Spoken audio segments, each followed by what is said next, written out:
मैं 5 लाख का सौदा करने आया हूं और मेरी जेब में 5 फूटी कौड़ियां भी नहीं हैं।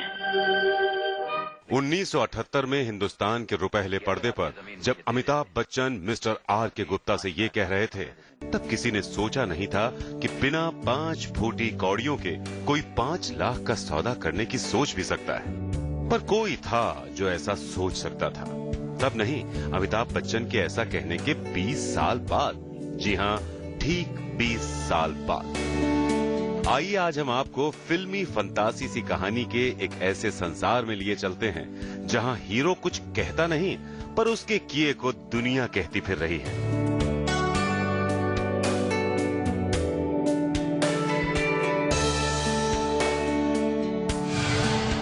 $1999 अंबाला।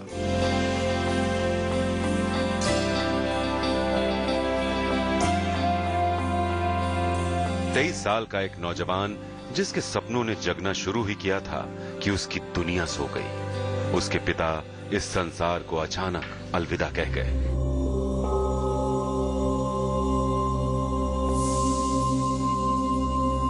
बहुत मनहूस सुबह थी वो। चंडीगढ़ के अपने बंगले में उस तारीख को याद करते हुए संजीव जुनेजा ने अपनी आंखें पोंछी और धीरे से कहा, उस दिन मेरी दुनिया खत्म हो गई थी। मेरे पिता इस संसार से चले गए थे। यूं ही उस सुबह दिल की धड़कन रुक सी गई। संजीव के पिता अंबाला में आयुर्वेदिक डॉक्टर थे। घर में सब कुछ वही थे। उस दिन संजीव ने ठान लिया कि अपनी जिंदगी का व्याकरण तो वो खुद लिखेंगे, वैसे ही जैसे शेर, शायर और सपूत अपने लिए रास्ता खुद तलाशते हैं। इस बीच संजीव की शादी हो गई। पत्नी का नाम सारा जुनेजा। अपनी यादों से गुजरते हुए संजीव कह रहे थे कि उनकी धर्मपत्नी सारा ने टूटे बिखरे संजीव को फिर जोड़ा।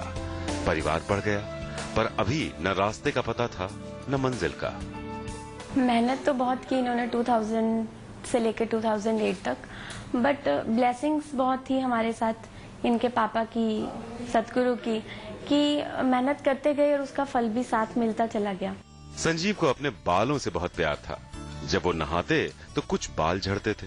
उन्हें लगा कि कहीं एक दिन वो गंजे तो नहीं हो जाएंगे।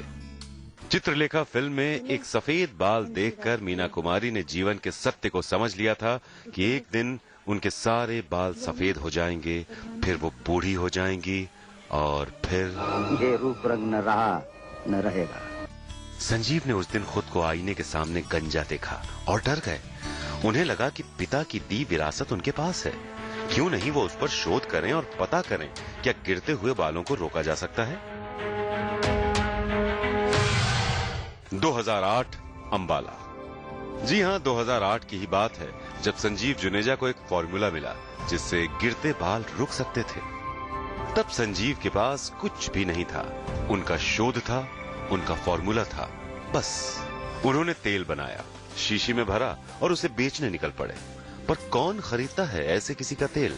उन दिनों तो बाल झड़ने से रोकने के लिए कई तेल बाजार में थे, फिर इस तेल की क्या बिसात। उन्होंने बहुत सोचा और फिर तेल को एक नाम दिया, केश किंग। पेश है केश किंग।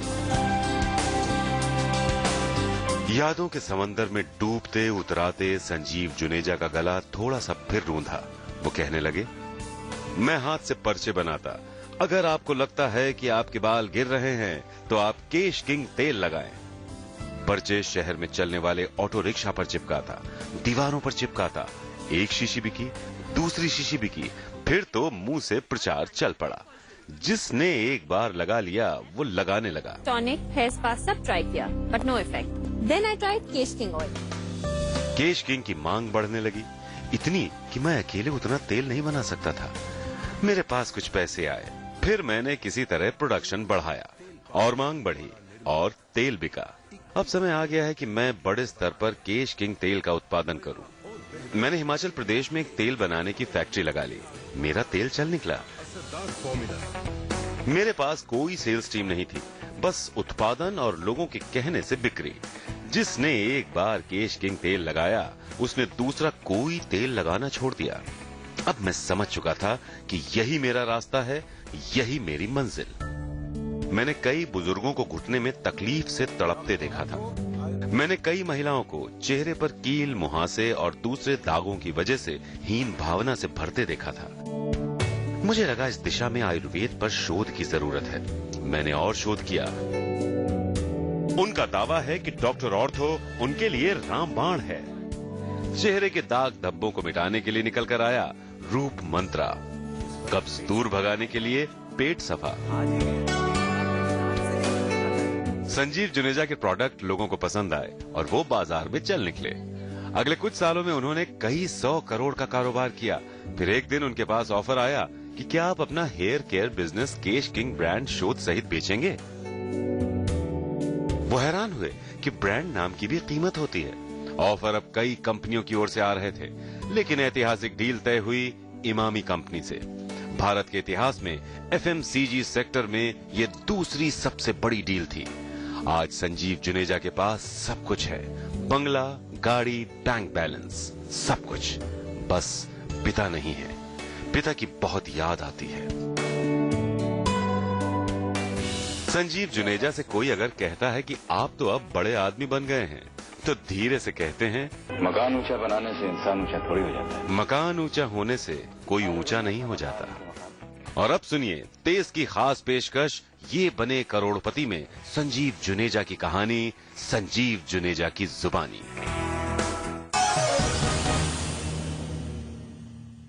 छोटे शहरों से निकली सफलता की कहानियां सिर्फ बड़ी ही नहीं होती, वे प्रेरक भी होती हैं और भावुक भी। ये बने करोड़पति में आपका स्वागत है। हम उन लोगों से बात करेंगे, उन लोगों की जीवन में आपको ले जाएंगे जिन्होंने बहुत छोटी छोटी शुरुआतों के साथ सफलता के नए शिखर अर्जित किए और वो अपनी जड़ों से और जमीन से जुड़े रहे। हमारे साथ हैं एसबीएस बायोटेक के संजीव जुनेजा। 2000 में इन्होंने इस कंपनी को खड़ा किया, 4 बड़े ब्रांड तैयार किए और आज ये कंपनी भारत के कुछ सेगमेंट्स की सबसे बड़ी कंपनी है। संजीव जुनेजा जी, आपका इस कार्यक्रम में स्वागत है। आपकी शुरुआत चंडीगढ़ से नहीं बल्कि अंबाला से हुई थी, जब आप अपने पिताजी के साथ अपने मोबाइल क्लिनिक में जाते थे और मेले में दवाएं बेचते थे और पोस्टर लगाते थे। क्या थी वो कहानी और कहाँ से वो शुरू हुआ? सब जी हाँ, आपने ठीक कहा कि कहानी जो है अंबाला में शुरू हुई। ये मेरे father doctor Indra Kumar Juneja GMS doctor थे और मैं बहुत छोटा, तकरीबन आप लगाइए 10-11 वर्ष मेरी उम्र थी। तो वहाँ वो जैसे मेला में, गांव में, देहात में जो आयुर्वेदिक दवाइयाँ मैं असिस्ट करता था वो दवाइयाँ बनाने में उनको, तो मैं साथ जाता था उनके। और ये सारे काम, ये सारी जो चीज़ें आपने कही हैं, ये वहीं से इनकी शुरुआत हुई। तो वो अंबाला वाला ऑफिस कितना छोटा था? कितनी पूंजी थी उस समय जब आप शुरू कर रहे थे? कितने लोग आपके आसपास थे? कितनी दवाएं थी आपके आसपास? लोग जानना चाहते हैं। अंबाला वाला ऑफिस इतना छोटा था कि आप समझिए कि जो हमारा घर था उसका एक कमरा ऑफिस था और पूंजी मात्र 2000 रुपए थी जब ये कारोबार शुरू किया। पहला प्रोडक्ट, पहली दवा, पहला फार्मूलेशन आपका क्या था? हमारा पहला प्रोडक्ट था राजसी कैप्सूल, जो जनरल डेबिलिटी के लिए था। और आप ये समझ लीजिए कि वो इस तरह की कहानी थी कि एक लड़का जिसे तैरना नहीं आता और वो स्विमिंग पूल में कूद गया है। वक्त ने आपको सिखाया कि आपको किस तरह हाथ पैर चलाने हैं।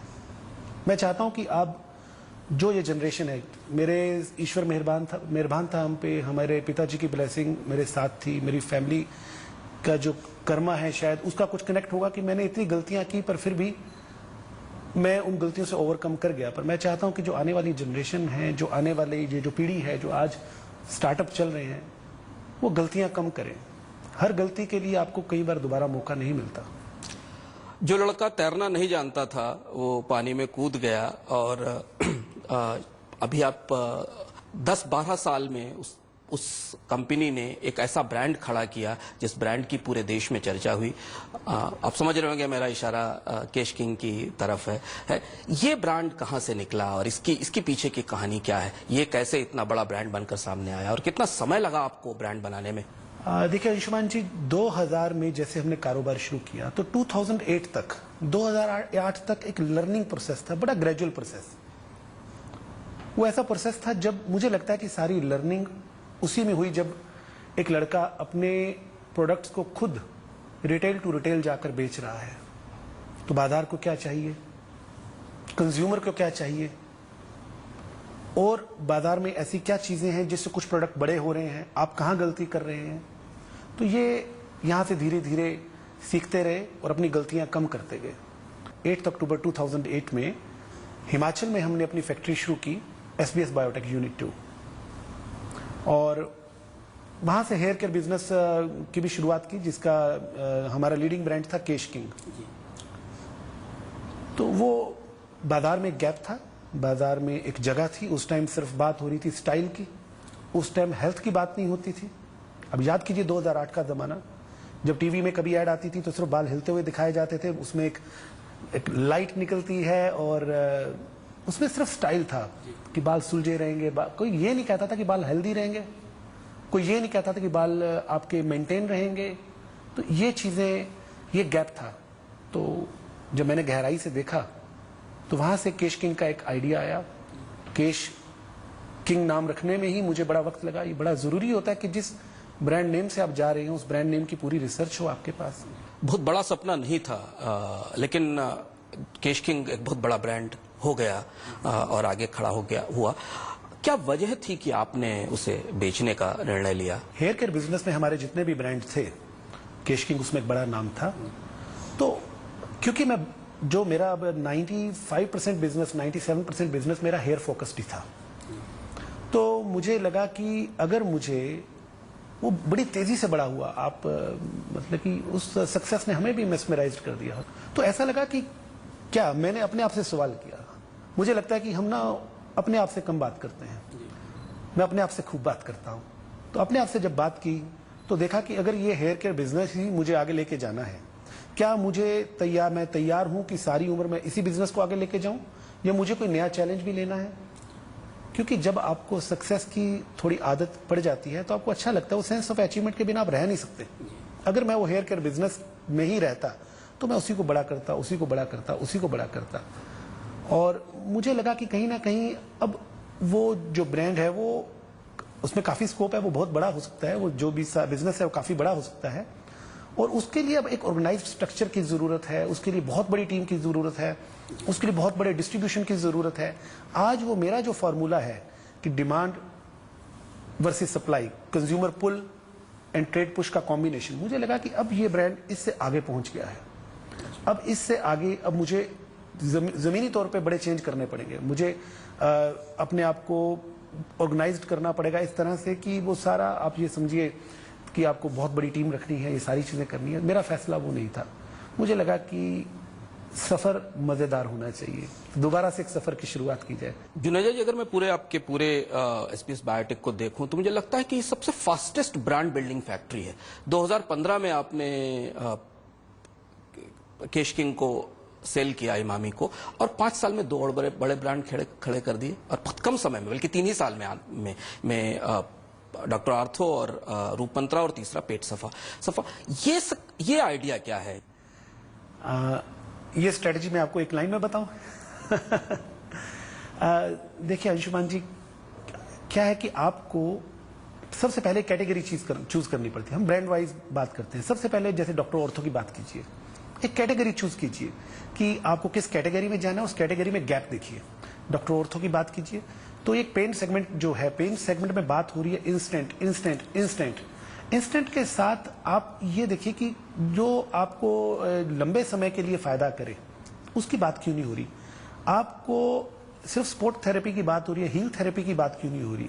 तो एक गैप था, डॉक्टर ऑर्थो ने वो गैप ढूंढा, और आज हम सब वाकिफ हैं कि उसके बाद ये क्या मैजिक हुआ। Doctor ortho is a very cemented brand. लेकिन छोटे शहरों में लगन होती है, रिस्क लेने की क्षमता होती है, अपने ब्रांड के साथ जुड़ाव होता है और कमिटमेंट होता है। 2 निजी सवाल अंत में। हम आपको देखते हैं कि आपसे बातचीत करके हमको दिखाई दिया कि सफलता के बाद और करोड़पति होने के बाद जो हमारे कार्यक्रम की टैगलाइन है एक खास किस्म की मॉडेस्टी, एक हम्बलनेस, एक विनम्रता और एक सहजता जीवन में है। आपने भी अनौपचारिक बातचीत में ये कहा भी था कि अपना संघर्ष देखा है, उसके बाद आप इस पूरी लग्जरी से थोड़ा डिटैच रहते हैं। आपको लगता है कि ये मेरे लिए नहीं है। ऐसा क्यों है? देखिए, मैं ये कहना चाहता हूं कि जो भी फर्स्ट लाइन एंटरप्रेन्योर होगा, मैं ही नहीं, हर वो शख्स जो जमीन से उठा है, मैं ये कहना चाहता हूं कि वो मोडेस्ट होगा, क्योंकि उसे वो सच्चाई, वो जिंदगी की असलियत पता है। सोसाइटी को एसबीएस बायोटेक के कंट्रीब्यूशंस अगर आप बताना चाहें तो। देखिए, सबसे बड़ा, अब मैं बड़ी पर्सनल चीजें मैं यहाँ साझा करूं, मैं ऐसा नहीं मानता, बट मुझे ये लगता है कि हम ही नहीं, हर वो कंपनी जो एक बड़े लेवल पे पहुंची है, अगर वो कंपनी अपने सारे जो टैक्सेस है वो ईमानदारी से दे, आपके ऊपर जो भी टैक्सेस आपके हैं, आप उन्हें आप बोझ मत माने, आप उसे एक नेशन कंट्रीब्यूशन माने कि ये आपका दायित्व है कि ये आपके कंट्रीब्यूशन से ही तो हमारा देश आगे बढ़ेगा। तो हम करते क्या हैं, हम वहां पर चोरी करते हैं, जो आज जमाने में कई बार हम देखते हैं कि लोग वहां चोरी कर रहे हैं और वही चीज फिर बाद में जाकर वो डिप्राइव्ड सोसाइटी में जाकर बांटी जा रही है। तो वो तो वही बात हुई कि रात को चुराया और सुबह बांट दिया। तो बेहतर यह है कि सबसे पहले अपने जो भी टैक्सेस हैं उन्हें ईमानदारी से दिया जाए, और उसके बाद जहां आपका डायरेक्ट आपको लगता है कि हमें कंट्रीब्यूट करना है, क्योंकि वो आपके मन को आनंद देगा, तो वो भी जरूर किया जाना चाहिए। धन्यवाद संजीव जी, लेकिन हम आपको ऐसे जाने नहीं देंगे, आपको थोड़ा प्रतीक्षा करनी पड़ेगी। तेज की टीम की तरफ से आपके पास एक सरप्राइज है, जिस सरप्राइज को हम देंगे और उसके बाद हम आपसे विदा लेंगे।